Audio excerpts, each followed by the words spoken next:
Hello guys, तो मैं ले आया हूँ बॉडी बिल्डिंग की बहुत सारी नई अपडेट्स। और आज की फर्स्ट अपडेट में बात करते हैं निक वॉकर द म्यूटेंट के बारे में। निक वॉकर इस वक्त ही वांट्स ब्लड गाइस, मतलब इस तरह से क्रेजी इंसेन वो हो रहे हैं कि मतलब उनके कंपैरिजन में इस वक्त न्यूयॉर्क प्रो के लाइनअप पर कोई भी नहीं है। Nick wants blood. Bottom line is this. Now last year जब ये कम्पीट नहीं कर पाए थे मिस्टर ओलंपिक के स्टेज पर, बिल्कुल 2 दिन पहले इनको हैमस्ट्रिंग इंजरी हुई थी। He got sad, he got shattered. बहुत ज़्यादा इन्होंने अपनी सैडनेस दिखाई थी सोशल मीडिया पर ऑनलाइन आकर। इनके फैंस भी काफ़ी निराश हुए थे बिकॉज निक वॉकर से एक बहुत ही इंसेन पैकेज उस वक्त भी लोग एक्सपेक्ट कर रहे थे। But what a bounce back, किस तरह से कम बैक होने वाला है मैन। पूरी बॉडी बिल्डिंग इंडस्ट्री पूरी तरह से एक्साइटेड है निक को स्टेज पर दोबारा से देखने के लिए। और क्यों ना हो जब आप ऐसा पैकेज दिखा रहे हो। मतलब ये देखो, ये लेटेस्ट अपडेट किस तरह से डायल्ड इन ये लग रहा है अभी से ही। मतलब कितने ज्यादा श्रेडिड, कितने ज्यादा condition he is already looking. और no one man, I mean no one is going to challenge him at New York pro. कोई भी इनके कंपैरिजन में वहां पर नहीं होने वाला है। मतलब लोग खुद से वहां पर बोल रहे हैं, जैसे बीफ स्टू ने अभी रिसेंटली बोला कि मैं सेकंड से लेकर 6 तक आ सकता हूं। मतलब लोग देख रहे हो आप, कंपीट करने से पहले ही कोई भी खुद को पहले पर देख ही नहीं रहा ऑलरेडी। इसी तरह से गाइस निक का कैप्शन, इस पोस्ट में कैप्शन निक का है, मैं सिर्फ जीतने नहीं आया हूं, मैं आया हूं इस चीज को बहुत ज्यादा क्लियर करने, एक स्टेटमेंट बनाने। So Nick is definitely going to make a statement. और इस तरह से उन्होंने प्लान भी करा है हर एक चीज को कि वो पहले ही बता देंगे कि इस बार के टाइटल के लिए एक बहुत बड़े दावेदार वो होने वाले हैं। And seeing the improvements, seeing the condition, seeing the level of package, जिस तरह से डायल्ड इन ये खुद को दिखा रहे हैं मैन, लग रहा है पूरी तरह से यही होने वाला है। लुक एट द टेपर, एक एक्शन फिगर जैसा क्रिस क्रॉस पूरा मिड सेक्शन हो रहा है। आप देख रहे हो किस तरह से डोमिनेट इनका निकल के आ रहा है। और अपना टेपर इन्होंने पहले से काफ़ी ज़्यादा बेटर कर लिया है। नाउ इसके साथ इन्होंने एक और पिक पोस्ट करी, अब उसको देखते हैं। अब यहाँ पर देखो निक वॉकर ने guys side chest pose hit करते हुए अपने आप को दिखाया है। और साइड चेस्ट पोज में आप देखोगे इनके या तो ट्राइसेप पे नजर जाएगी आपकी या फिर इनके चेस्ट पर। बिकॉज चेस्ट बहुत ज़्यादा इंप्रूव हो गया है, वो थिकनेस, वो डेंसिटी अब इंप्रूव लग रही है। देखो इनसे बोला गया था इस पर काम करने के लिए, अपने चेस्ट पर वर्क करने के लिए। बिकॉज इनके शोल्डर्स और आर्म्स बहुत ज़्यादा ओवर पावर कर देते थे इनके चेस्ट को, लेकिन अब उस पर वर्क करा गया है। दैट हैज़ बीन इम्प्रूव्ड और वो चीज़ विजिबल है। साथ में गाइस अगर आप इनका ट्राइसेप देखोगे तो man absolutely incredible, absolutely massive. अब आप देखते हो बिग रैमी के ट्राइसेप की एट्रोफी जो है गाइस, वो यहाँ पर आपको क्लियरली ज़्यादा समझ में आएगी। बिकॉज देखो बिग रैमी का आप देखते हो किस तरीके से बिल्कुल पीछे से ना ट्राइसेप की तरफ से हाथ बिल्कुल सीधा हो जाता है। वहीं निक का देखो कैसे ट्राइसेप बिल्कुल निकल कर आ रही है। बहुत ही मैसिव, बहुत ही ह्यूज इनके ट्राइसेप हो रहे हैं and that is totally visible. और उसके साथ शोल्डर्स की विड्थ बहुत ही ज़्यादा वाइड। तो एक तरह से गाइज निक का ये साइड चेस्ट पोज बहुत ही स्ट्रांग पोज होता जा रहा है। साइड ट्राइसेप इनका वैसे ही अच्छा है। मोस्ट मस्कुलर ऑलरेडी इनका बहुत ही इंक्रेडिबल है। बस इनको front lat spread guys, front lat spread pose पे बहुत ज़्यादा काम की ज़रूरत है। उसको ये हिट करते हुए इन्होंने रिसेंटली एक पिक पोस्ट करी थी, उसके बाद इन्होंने कोई पिक पोस्ट नहीं करी। अब हमें नहीं पता फ्रंट लेट स्प्रेड पोज को ये किस तरह से हिट करने वाले हैं, किस तरह से इंप्रूव करने वाले हैं। Because that is totally guys एक बहुत ही ऑकवर्ड पोज है निक वॉकर का। तो एनीवेज गाइस, यहाँ पर जिस तरह से दिख रहा है man, bigger, leaner, meaner and ready to make a statement, इस तरह से तो ये लग रहा है कि अभी इस वीक जो गेस्ट पोजिंग है ना पिट्सबर्ग प्रो में, क्योंकि देखो शो तो नेक्स्ट वीक है, आप शायद भूल गए होंगे इस बारे में थोड़ा, शो है नेक्स्ट वीक। इस वक्त क्या है, गेस्ट पोजिंग इसी वीक में पिट्सबर्ग प्रो की। और वहाँ पर गाइज इस तरह से श्रेडिड, इस तरह से शेप में, इस तरह से कंडीशन, इस तरह से डायल्ड इन कोई और एथलीट नहीं होगा गाइज। और वहाँ पर एक बहुत बड़ा स्टेटमेंट निक वॉकर बनाने के लिए पूरी तरह से रेडी है। अब देखो डेरेक भी पूरी तरह से रेडी हो रहा है, पीक वीक वो भी कर रहे हैं इस वक्त, लेकिन पूरी जो उनकी प्रेप नहीं चली इस तरीके से जैसे निक की चली है। बिकॉज इनका शो होने वाला है, उनका शो नहीं होने वाला, वो अभी और इंप्रूवमेंट्स की तरफ जा रहे हैं without a doubt. My bet for this year is Nick Walker guys. अगर मुझे आप बोलोगे ना मैं किस पे बैट लगा रहा हूँ इस बार के मिस्टर ओलंपिया के लिए, अब देखो हेटर्स कुछ भी बोलेंगे मैन, हर किसी के फेवरेट्स होते हैं, हर किसी के हेटर्स होते हैं, हर किसी को किसी में पोटेंशियल दिखता ही है। मुझे इस साल निक की इंप्रूवमेंट्स देखकर, निक की फायर देखकर, निक के पैकेज को देखकर मुझे लग रहा है एक्चुअल में इस साल का टाइटल निक वॉकर का ही है। और मैं नहीं, बहुत सारे लोग इस बारे में रूट कर रहे हैं और इस बारे में सोच रहे हैं, इस बारे में बात कर रहे हैं। तो anyways guys, Nick has improved a lot, waist control और एवरीथिंग, हर चीज़ में इंप्रूवमेंट्स करी है। चेस्ट में इंप्रूवमेंट करी है, यस लेग्स में मैं मानता हूँ इन्होंने अभी उस लेवल की इंप्रूवमेंट्स नहीं करी। और लेटेस्ट कुछ अपडेट्स में ये अपने लेग्स को दिखा भी नहीं रहे हैं, उस तरह से प्रेजेंट भी नहीं कर रहे हैं। तो मुझे पता है लेग्स में उस लेवल की इंप्रूवमेंट्स नहीं है, इंजरी के बाद थोड़ा सा और डाउन साइज सा हो गया है शायद। बट लेग्स वाला इशू गाइस अगर इनके साथ है तो बहुत सारे लोगों के साथ बहुत सारे इशूज़ ऑलरेडी हैं। जैसे डेरेक के साथ आप जानते हो, उनके साथ भी लेग्स वाला इशू है। साथ में उनके साथ तो बहुत सारे इशूज़ हैं कंडीशनिंग वाले। हार्डी के साथ आप साइज़ वाला इशू कह सकते हो कि उनके आर्म्स उस तरह से नहीं मैसिव लगते, उतनी ज़्यादा उनकी विड्थ नहीं लगती। उसके बाद सैमसन कंडीशनिंग का इशू, एंड्रू जैक थिकनेस का इशू, हर किसी के साथ मैन कोई भी ऐसा परफेक्ट नहीं है बॉडी बिल्डिंग में। और इसीलिए आई थिंक कहा जाता है कि बॉडी बिल्डिंग एक फ्लॉस का गेम है। मतलब यहाँ पे आप किसी की अच्छाई से ज़्यादा उसकी बॉडी में फ्लॉज ढूंढोगे, इसी बेस पे वो हारेगा। तो यहाँ पर निक वॉकर की इंप्रूवमेंट्स देख के मैं तो डेफिनेटली इस बारे में अभी से प्रेडिक्शन दे रहा हूँ कि इस साल का टाइटल मेरे हिसाब से निक वॉकर का है। बाकी आप बताओ कमेंट्स में आपको क्या लगता है। वैसे बहुत सारे लोग अब आ जाएंगे कमेंट सेक्शन में कि मैं निक कभी नहीं जीत सकता, ब्लॉक ही है, ये वो है। भाई आप ये बात समझो कि 3rd प्लेस कर चुका है मिस्टर ओलंपिया में ये बंदा, आप ये चीज़ समझो। ये नहीं देखो कि निक की ब्लॉक की वेस्ट है क्या है, वो तब भी थी जब वो 3rd प्लेस कर रहा था और बहुत सारे अच्छे प्लीजिंग एस्थेटिक फ्रेम वाले लोगों को बीट करा है उसने। एंड्रू जैट को बीट करा है, ब्रैंडन करी को बीट करा है, 3rd प्लेस करना, बिग रैमी को बीट करा है मैन। अब आप इस बारे में कुछ भी बोलो, लोग देखो अपनी ना एक ओपिनियन पकड़ के बैठ जाते हैं। वो ये नहीं सोचते कि एक्चुअल में क्या हो सकता है या क्या हो चुका है, उसने खुद को प्रूव करा है, या फिर लॉजिकल हो जाओ इस बारे में। बाकी एनीवेज गाइस नेक्स्ट अपडेट पे चलते हैं, जो कि सुनने में ना आपको बहुत ही ज़्यादा मज़ा आएगा, क्योंकि वो है सैमसन डॉटा की। और सैमसन डॉटा अभी थोड़े टाइम पहले ऑक्सीजन जिम यानी कुवैत में गए हुए थे और अभी अभी उन्होंने हमें ये भी बताया है लेटेस्ट कि इस समर में यानी कि इस मौसम में I will be joining the oxygen team. इस बार वो ऑक्सीजन टीम के अंदर ट्रेन करेंगे, उनकी बैदर बुदुई वहाँ पे जो कोच हैं उनके साथ वर्क करेंगे और साथ में इनकी वाइफ इनको कोच करेंगे। अब इस बारे में देखो कुछ समझ नहीं आया मैन, इनकी वाइफ इनको कोच कर रही है या ऑक्सीजन जिम के लोग इनको कोच कर रहे हैं। बट लोग इस डिसीजन को लेके बहुत ज़्यादा खुश नहीं है, बिकॉज ऑक्सीजन जिम की रेपुटेशन बहुत ज़्यादा ह्यूज बॉडी बिल्डर बना देने वाले तो हैं वहाँ पर, लेकिन आपको उस लेवल की कंडीशनिंग में लाने वाले वहाँ पर नहीं है। देखो बिग रैमी के लिए वहाँ पर अच्छा नहीं गया, ब्रैंडन करी आई थिंक सबसे बेस्ट एग्जाम्पल है जो वहाँ के होने के बाद भी कुछ कर पाए हैं, लेकिन उसके बाद भी वहाँ की रेपुटेशन इतनी अच्छी नहीं है। अब मैं आपको कमेंट्स बताऊँ ना लोगों के इस बारे में, तो man people are actually really not happy Samson Dauda के इस डिसीजन के साथ में। तो देखो आपको मैं कमेंट्स बताता हूँ।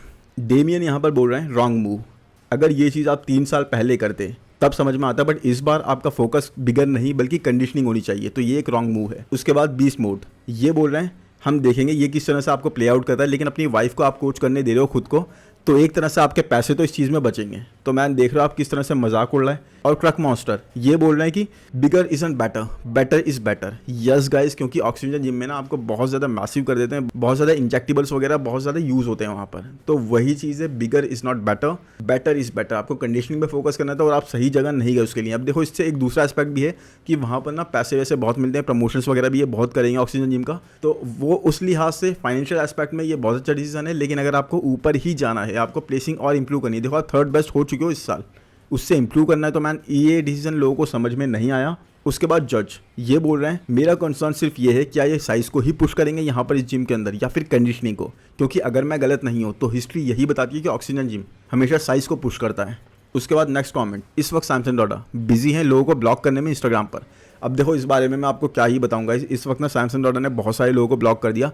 माइलोस के साथ इनके जो रिलेशन ख़राब हुए कोचिंग वाले, वो आपको पता ही है, मैंने पूरा कवर करा था। बाकी बहुत सारे चैनल्स ने उन्हें डिटेल में कवर करा भी है। Did the Samsung block you?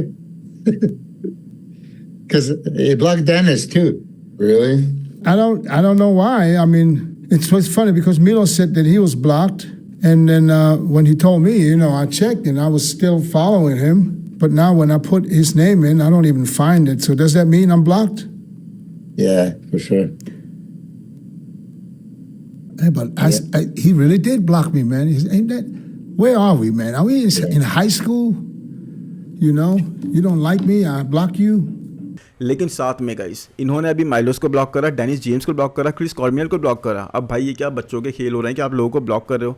कोई भी रीज़न हो, मैंने आपने इतने साल आई थिंक 5-6 साल आपने माइलोस के साथ ट्रेन करा है, आपने उनके अंडर ट्रेन करा। अब क्या ऐसी चीज़ें हुई हैं कि मतलब ये स्कूल वाले गेम्स आप खेल रहे हो, आप लोगों को ब्लॉक कर रहे हो और इस तरीके से।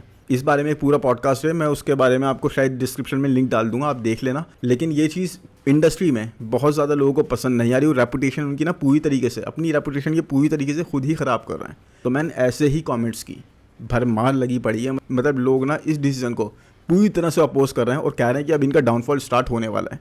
क्योंकि गाइस साफ सी बात है, सैमसन लैक्स कंडीशनिंग का इशू है इनके साथ, साइज़ का इशू नहीं है। फुलनेस उनकी अच्छी खासी लगती है अभी भी, तो कंडीशनिंग का जो इशू है उसके बाद भी इनको कंडीशन करने वाले गाइस के पास जाना चाहिए था, पिटोर के पास जाना चाहिए था, हैनी रैम्बोर्ड के पास जाना चाहिए था, मैट जेम्सन के पास चले जाते, बॉस ऑफ आउटलॉ के पास चले जाते, बहुत सारी कोचेज़ हैं। लेकिन ये गए कहाँ? कुवैत में, ऑक्सीजन जिम में।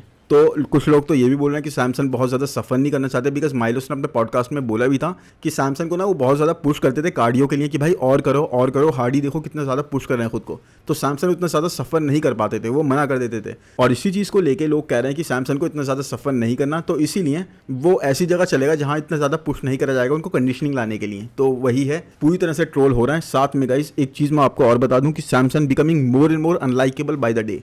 बहुत ज़्यादा लोग उनको हेट करने लगे, उनके जो फैंस थे ना वो अब उनको अपोज करने लगे।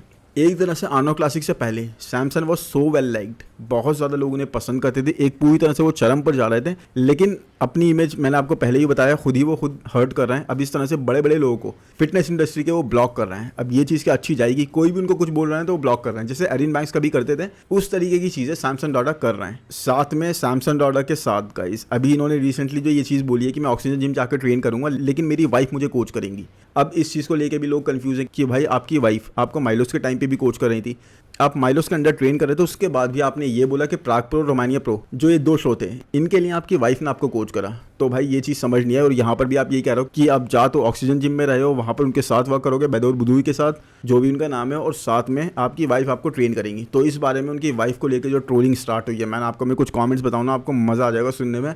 लोग इतना ज़्यादा उनकी वाइफ को ट्रोल कर रहे हैं। एक बंदा कह रहा है कि सैमसन की वाइफ उनको प्रेप कर रही है ड्राइविंग टेस्ट के लिए, एक बंदा कह रहा है कि सैमसन की वाइफ ने उनको जॉब इंटरव्यू के लिए ट्रेन करा, एक बंदा कह रहा है कि सर्जरी के लिए ट्रेन करा। मतलब देख रहे हो आप सैमसन से ज़्यादा पॉपुलैरिटी उनकी वाइफ की होती जा रही है। एक बंदे ने कॉमेंट करा कि सैमसन की वाइफ अब हर किसी को कोच करने वाली है ऑक्सीजन जिम में, और एक्चुअल में सैमसन डॉडा को बुलाया नहीं गया बल्कि उनकी वाइफ को बुलाया गया सबको कोच करने के लिए, और अब वो ब्रैंडन करी को भी कोच करेंगी।